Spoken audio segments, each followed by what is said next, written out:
Hey guys, right here in Northern Steglitz, and this is actually the New Year's mine, and it has a massive mullock dump, as you can see.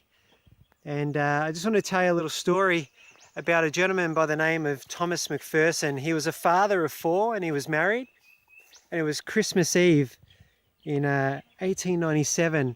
A meeting had been held the day before in Melbourne, and it was decided that mining operations here would be suspended, and basically the idea was then to lift the pumps out of the shaft.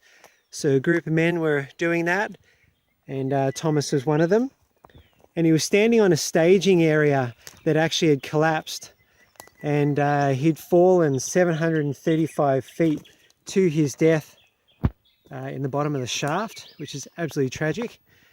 And a gentleman that was working 18 feet below him was struck on the leg by a piece of staging, and luckily for him, he was standing behind the pump. Had he not been, he would have also fallen to his death.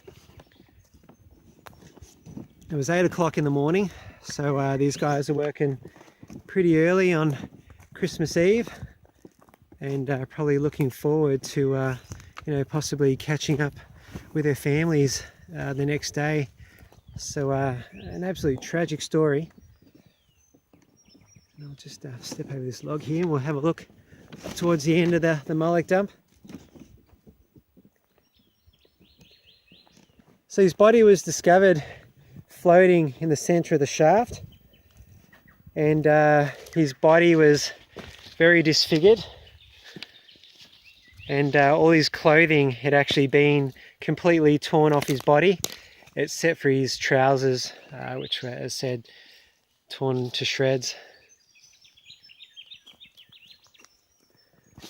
So yeah, plenty of tragic stories here in Northern Steglitz, and a lot more people lived here in Northern Steglitz than in actually Steglitz themselves, which is something that really surprised me. And again, we'll just walk up through the bush here.